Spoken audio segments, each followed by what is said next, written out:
Continuamos en Informa TVX, primera emisión. Estamos en el espacio de entrevista correspondiente este viernes 23 de septiembre. Ya está conmigo la diputada Jacqueline Rivera del grupo parlamentario del FMLN, y el tema que vamos a abordar justamente es la decisión que ha tomado el plenario legislativo sobre el nombramiento de funcionarios del Consejo Nacional de la Judicatura y de la Procuraduría para la Defensa de los Derechos Humanos, así otros temas de la agenda legislativa. Diputada, qué gusto volver a encontrarnos. Mucho gusto, gracias por la invitación y un saludo a la audiencia de tu programa. Gracias por estar con nosotros, diputada Rivera. Justamente vamos a iniciar la entrevista con esto. Ayer se toma una decisión por el Pleno Legislativo en el cual ya se tiene concejales del CNJ, Procuradora para la Defensa de los Derechos Humanos, pero hay algo que yo quiero hacer una mención. El Partido de Concertación Nacional emite un comunicado en el cual ellos mencionan que hay una repartición de cuotas políticas y partidarias. Me gustaría tener su primera valoración sobre esto. ¿Cuál es su punto de vista ante esta declaración del PCN?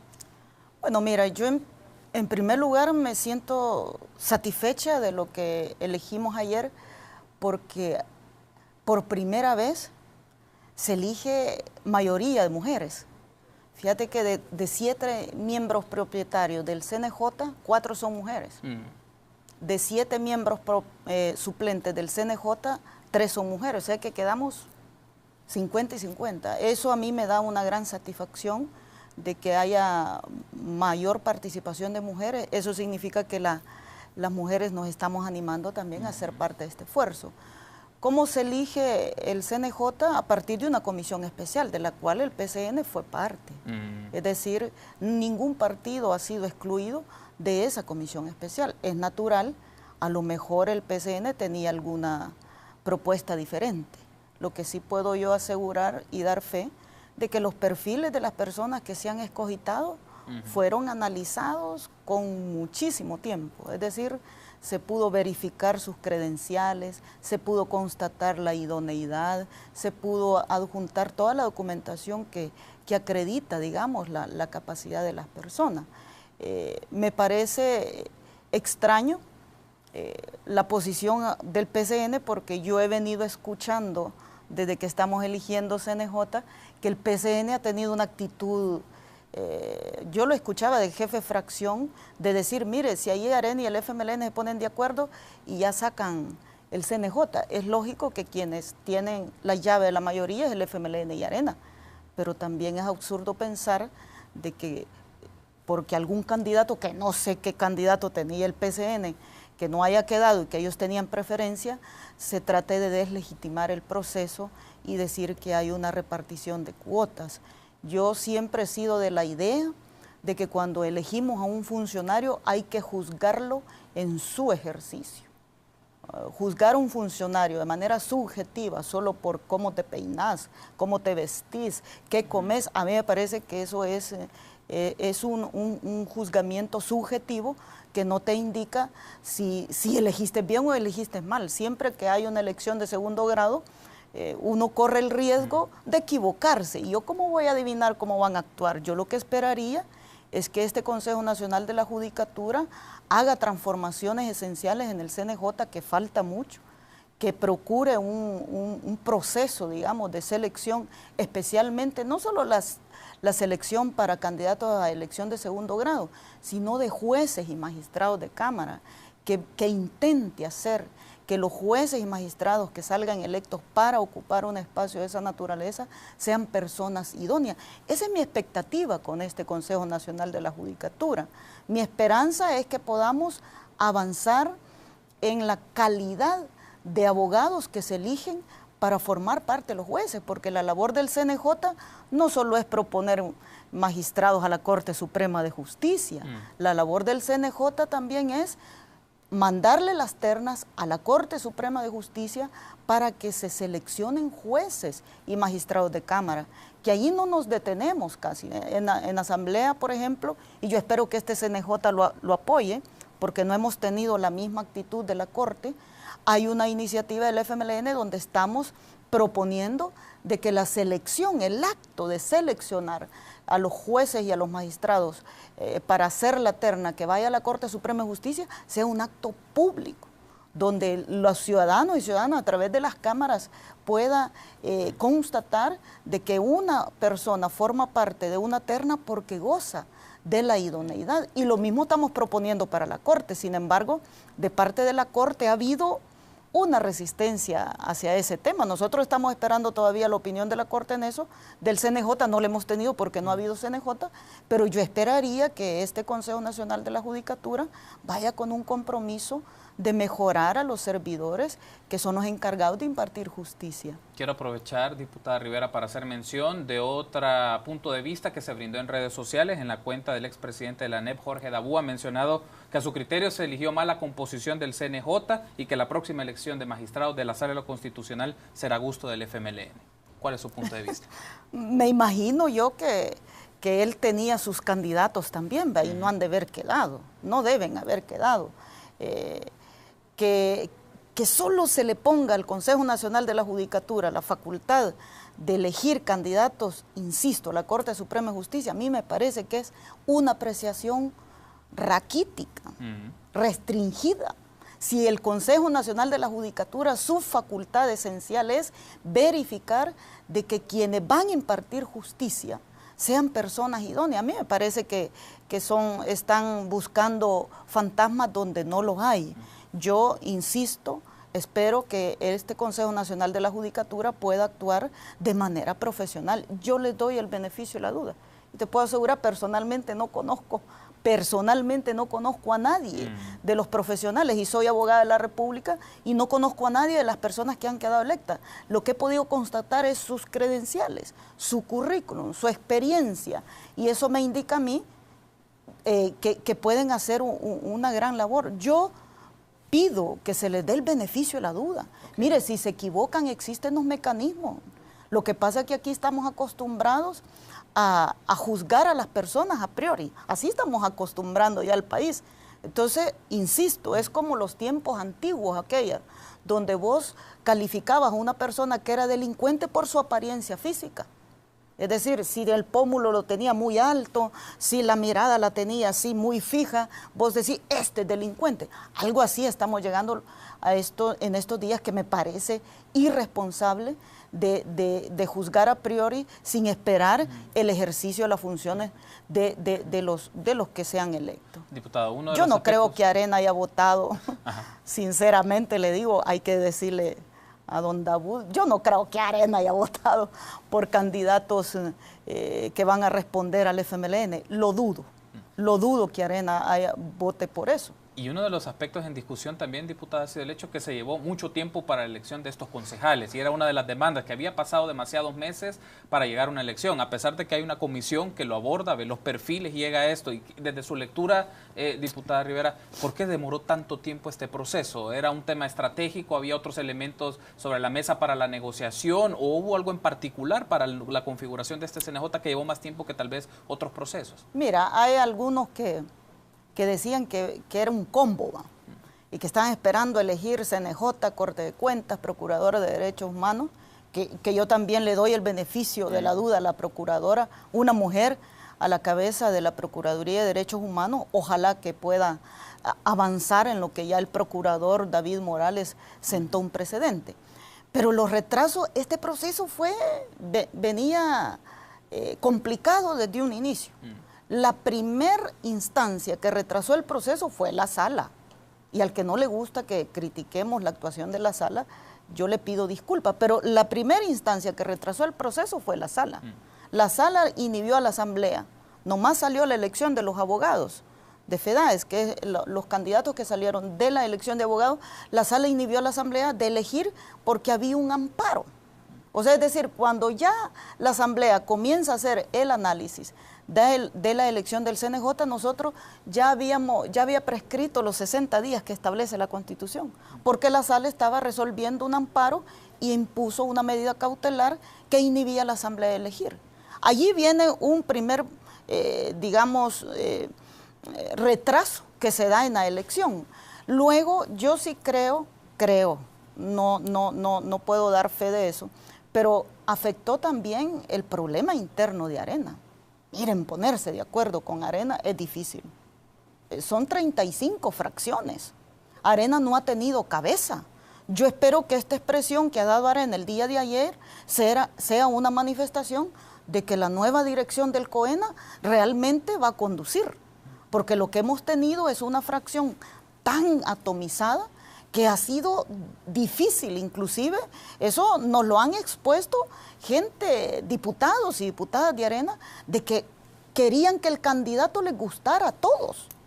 Es que aquí no es de gustos, aquí no es que este me caiga bien, me caiga mal, aquí es de hacer una selección que vaya acorde con lo que esperamos de un Consejo Nacional de la Judicatura. Entonces a mí me parece que Arena retrasó enormemente. El FMLN siempre nos mantuvimos, ni siquiera, fíjate, hicimos públicos anuncios de algún nombre, porque aquí sacas un nombre y pobrecito de ese nombre, porque te despluman. O sea, aquí te la pidan y comienzan a buscarle defectos y a descubrirle su pasado, si es que lo tiene, y alguna cosa que vos hiciste en el pasado, te la sacan en estos espacios. Y eso, fíjate, esas prácticas son las que inhiben de que cada día más profesionales del derecho se atrevan a ser candidatos, porque ser candidato a elección de segundo grado es una cosa terrible.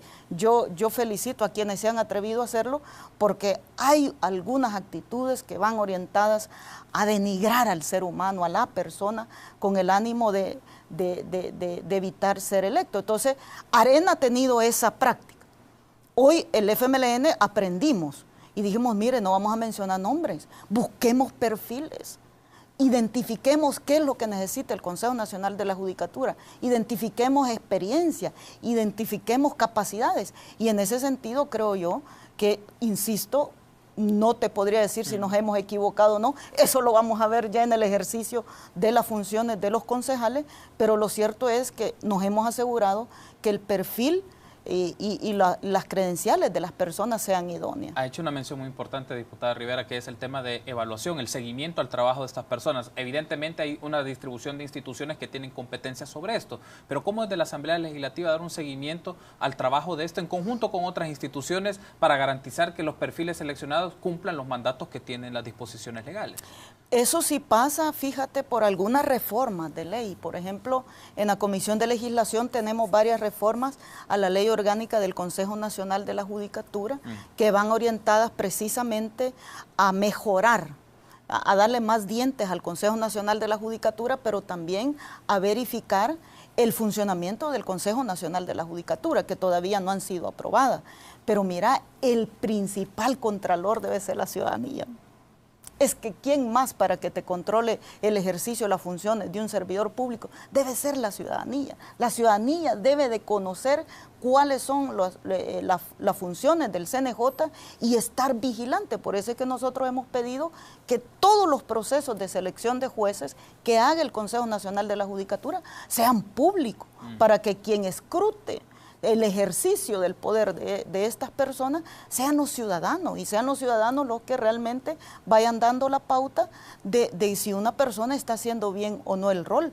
Ya la Constitución establece mecanismos de control que la Asamblea puede hacer y se llama antejuicio, que aquí se ha establecido que el antejuicio solo puede iniciarlo el fiscal general de la República, lo cual nos parece a nosotros un retroceso, porque el antejuicio lo puede iniciar cualquier ciudadano. Así lo dice el artículo 236, cuando un funcionario delinque en el ejercicio de sus funciones o cuando un funcionario no cumple sus funciones. Esa facultad la sigue teniendo la Asamblea Legislativa. Si un funcionario no está cumpliendo con su papel, la Asamblea Legislativa puede perfectamente destituirlo. Lo que pasa es que se ha hecho una interpretación de ese control como que los únicos que pueden destituir funcionarios es la sala, lo cual es inconstitucional, porque no es la sala la facultada para destituir funcionarios. Sin embargo, se ha sentado ese precedente y hoy pareciera que todo es bueno, sí, solo sí la sala ha dicho que es bueno.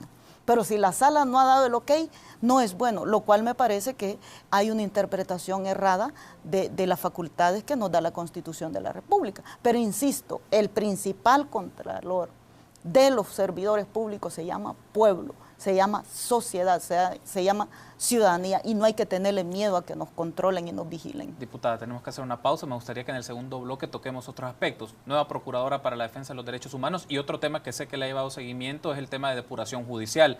Ante el movimiento que ha hecho el órgano judicial de algunos jueces, me gustaría tener su postura sobre ese punto. Con gusto. Permítanos una pausa, continuamos con más en el espacio de entrevista de Informa TVX. En esta oportunidad nos acompaña la diputada Jacqueline Rivera del Grupo Parlamentario del FMLN. Estamos haciendo un seguimiento a la agenda legislativa y otros temas del primer órgano del Estado. Regresamos en instantes.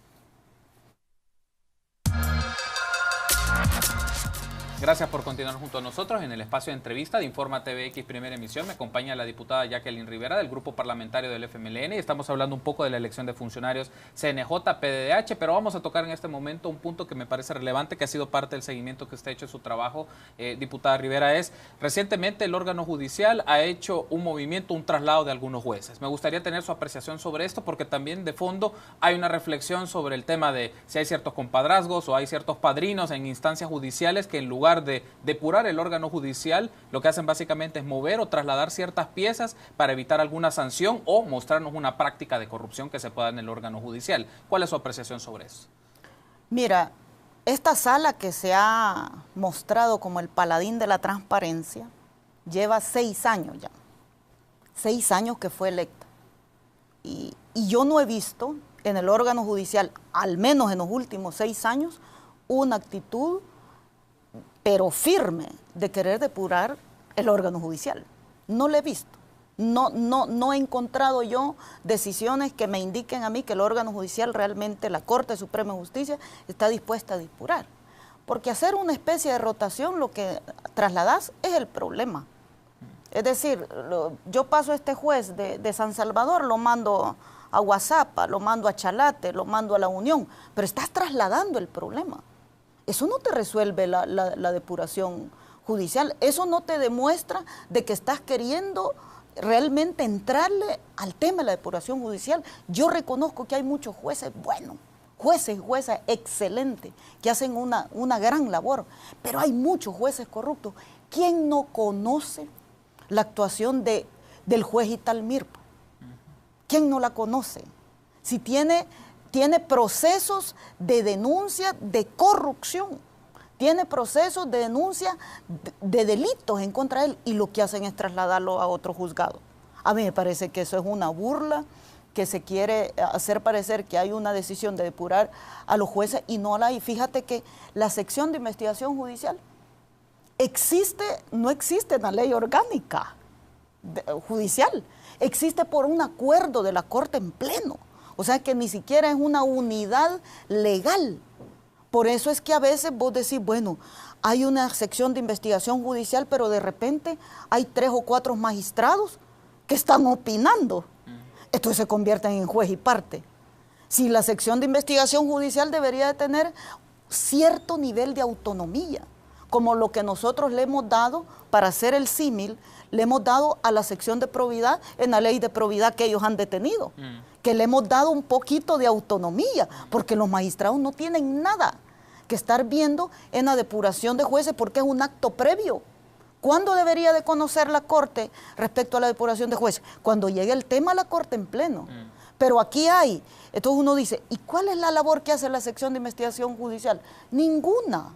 ¿Quiénes seleccionan qué casos se procesan, se sustancian o no? Son los mismos magistrados. ¿Y no habrá ahí un problema de conflicto de interés? ¿Y cómo se pone a creer usted que un magistrado va a procesar o a juzgar al chero que nombró de juez? Que eso es lo que se está dando en la selección de jueces. O sea, ¿cómo el magistrado que puso a la jueza o al juez va a dar una opinión imparcial si hay un conflicto de interés? De esos hay muchos casos. Hay casos incluso en las denuncias de la sección de investigación judicial que datan de hace 20 años, que no han sido depurados. Y hay una gran cantidad de denuncias, por ejemplo, te digo, mire que notificaron tarde, que no me resolvieron a tiempo, que el juez no sé qué me maltrató, que no me ha dado audiencia el juez. Hay muchos de esos casos, pero las denuncias realmente de corrupción, de manipulación de la justicia, esas no las ven. O sea, es decir, no hay un procedimiento, no tienen un procedimiento para revisar eso. Lo están haciendo igual que lo que hacen con la sección de probidad. Ellos inventan los criterios. Cada magistrado, cada corte que llega se inventa el procedimiento y desarrolla un proceso para depurar el órgano judicial, pero no existen procedimientos. ¿Eso qué significa? La Corte Suprema de Justicia es la que debe de dar iniciativa para reformar la ley orgánica judicial. La Corte Suprema de Justicia ya debió de presentar a la Asamblea Legislativa la creación de la unidad de investigación judicial. La Corte Suprema de Justicia ya debió de al menos siquiera tener un reglamento. Al menos un reglamento, porque el problema es que van escogitando los casos según los intereses.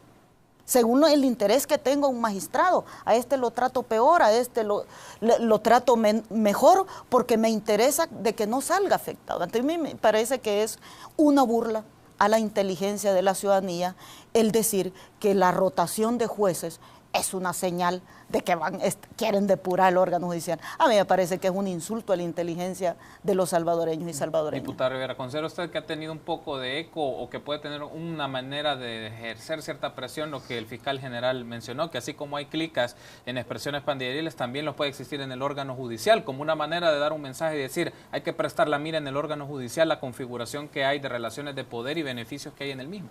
Vaya, mira, yo encontré un poco delicado lo que el fiscal dijo, porque si el fiscal es el encargado de investigar el delito y el fiscal dice y asegura que hay clicas en una instancia, eso es delicado, porque el fiscal debe de actuar, no hablar. Si él tiene información de que hay clicas, de que hay delincuentes dentro del órgano judicial, él lo que debió de hacer es presentar el requerimiento, pero no decirlo, porque si él dice que hay clicas y no actúa, hay una especie de omisión de parte del fiscal también. O sea, es decir, que no se vale solo decir hay clicas, pero no doy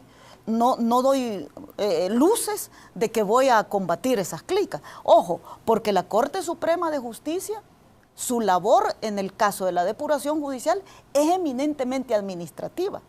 La Corte Suprema de Justicia lo más que puede hacer es destituir, es lo más. Puede sancionarlo, puede suspenderlo o puede destituirlo.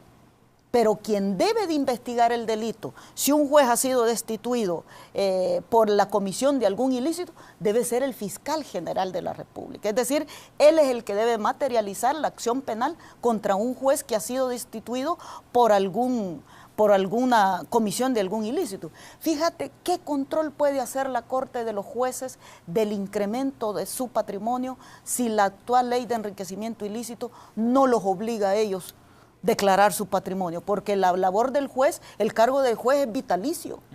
Entonces él presenta su declaración patrimonial cuando toma posesión. ¿Y cuándo la va a presentar? Hasta que se jubile. Y pasan 20, 30 años, 40 años un juez en este país y no hay manera de controlarle el incremento patrimonial. Aquí hay jueces, como digo, hay muchos jueces buenos, pero aquí hay jueces que tienen una vida que no corresponde a sus ingresos, pero no hay manera de controlarlo. Por eso nosotros habíamos puesto en la ley de probidad que los funcionarios que son electos de manera vitalicia estén declarando su patrimonio cada año. Usted tiene que actualizarlo. ¿Y cómo verifica la Corte si un juez está teniendo mayores ingresos que los que le da su sueldo? No hay manera de verificarlo, porque ese mecanismo no existe actualmente en la ley de enriquecimiento ilícito. Por eso es que insisto, yo no he visto ninguna señal de la Corte de querer depurar de manera seria al órgano judicial. Y si no, ¿por qué la Corte se niega a que el proceso de seleccionar a un juez sea público? La Corte no quiere. ¿Por qué la Corte se niega que las audiencias o las sesiones de la Corte Plena, donde se ve la depuración judicial, sean públicas? ¿Por qué la Corte se niega a evidenciar que los procedimientos de investigación tienen sustanciación de prueba y que no son a discreción del que tiene menos padrinos, es el procesado, pero el que tiene muchos padrinos no es investigado? Entonces nos parece que hay mucha tela que cortar. Hay que reformar la ley de la carrera judicial, hay que reformar la ley orgánica judicial. Fíjate qué sucede a veces, ponen suplentes. Aquí hay suplentes de jueces que tienen 10 años de ser suplentes y nunca nombran el titular. ¿Y sabes cuál es lo curioso de un suplente? que un suplente puede ser más fácil manipularlo que un propietario, no porque el suplente sea más corrupto o menos corrupto que el propietario, sino que hay casos donde ya se sabe que hay un casito por ahí, especialmente en el tema de instrucción, vamos a mandar al suplente tal, vamos a poner este otro suplente aquí. O sea, es decir, que no hay en el órgano judicial, yo no advierto, y no quiero ser pesimista en esta, no advierto una posición genuina de querer depurar el órgano judicial. Y entonces la sala y la corte se convierten en candil de la calle, oscuridad de su casa, porque exigen a otros transparencia, exigen a otros comportamientos probos, honorables, pero al interior de ellos no están dando señales de que tengan un compromiso con esa deuda de la historia de depurar al órgano judicial. E insisto, si el fiscal tiene conocimiento de que hay jueces delincuentes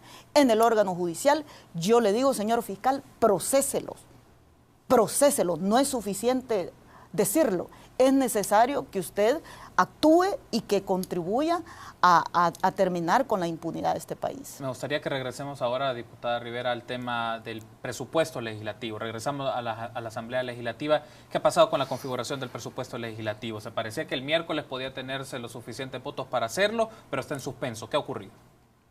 Bueno, mira, yo lamentar la posición de diputados de partidos de derecha, que sin hacer propuestas formales de qué es lo que no les parece, por qué no votan, simple y sencillamente dicen no votan, entorpezcan la aprobación del presupuesto de la Asamblea. Y digo, lo lamento porque me parece que cuando tú no estás conforme con algo, propone una salida, pues, pero aquí cualquiera puede decir, mire, reduzcan el presupuesto al 50%, no.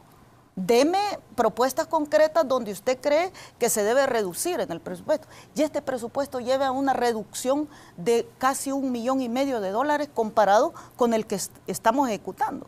O sea que en lugar de aumentarlo, le bajamos $1,5 millones que no va a recibir la Asamblea Legislativa y que va a seguir funcionando. Pero yo ni de Arena, ni de la gente del PCN he conocido que hay una propuesta concreta donde ellos creen que debe de reducirse. Y yo digo ni de Arena, ni del FMLN, ni del PCN, porque fíjate que cada fracción tiene su presupuesto para funcionar, ¿verdad? Y te puedo asegurar, y hay que irse a los papeles, el PCN es el partido que más dinero recibe per cápita, por diputado, el PCN, y se lo gasta todo. Entonces, como que hay una doble moral. Arena es un partido donde, después del PCN, es Arena que tiene un presupuesto por persona, por diputado, mayor que todos. Y yo no veo una posición genuina de reducir gastos cuando ellos son los que tienen un gasto permanente. El FMLN es el único partido que de la asignación, porque te asignan en base a los diputados que tenés, que de la asignación mensual que nos hacen, solo gastamos más o menos entre el 55 y el 60%. Lo demás lo tenemos ahí. O sea, es decir, no lo gastamos. Eso vuelve a las arcas del Estado. Entonces, cuando hay esas posiciones tosudas, sin propuestas, sin decir, mire, quitémosle esta grasita por aquí, reduzcamos aquí, así quiero ver yo el debate. Pero ese debate no lo dan. Solo se muestran los paladines de la austeridad, pero la práctica es otra. Y lo peor del caso es, digo, vaya, ok, no están de acuerdo con el presupuesto, no cobren, que no les paguen ni a sus empleados. Si Arena es lo único que le falta, que no vote por el presupuesto de la Asamblea, pero te puedo asegurar que van a cobrar los sueldos. O sea, no pagan el costo, pero cobran. Entonces, si usted no está de acuerdo con el presupuesto, compórtese de manera coherente. Pero hay una actitud, sinceramente te digo, de bloquear. Y el daño no se lo hacen ni a la presidenta de la Asamblea ni al FMLN. El daño se lo hacen a la institucionalidad, porque fíjate que la Asamblea Legislativa tiene que hacer contratos para el próximo año, y un contrato de licitación te dura 6 meses. Y si vos no tenés presupuesto, ¿cómo podés planificar? ¿Cómo planificar tus adquisiciones, tus compras para el siguiente año si no tenés presupuesto aprobado? Entonces a uno dice, entonces la intención es ayudar a la Asamblea o la intención también es obstaculizar a la Asamblea o hay otros intereses. O hay otros intereses económicos encubiertos ahí que uno no los conoce. Pero son actitudes de un negativismo por decir no. No hay una propuesta concreta que nos indique a nosotros de que ellos dieron el debate y que ha habido una negativa de la Asamblea a no aceptarlo. Estamos cerrando la entrevista, solo me gustaría tener su apreciación sobre esto, diputada Rivera. A criterio de Jacqueline Rivera, ¿cuáles son las expectativas que usted tiene sobre Raquel Caballero de Guevara, nueva procuradora para la defensa de los derechos humanos? Bueno, mira, positiva, porque ella tiene experiencia, ya ha sido procuradora adjunta, conoce la institución. Lamentablemente nosotros todavía en este país, Carlos, tenemos muy poco conocimiento en términos generales de los derechos humanos, qué significa, cuál es la labor esencial de la Procuraduría, porque a veces pareciera de que hay vetos. Por ejemplo, lo que pasó con el procurador David Morales, hay vetos porque simple y sencillamente creen que la Procuraduría debe de defender o no defender a personas. La Procuraduría lo que defiende son derechos humanos.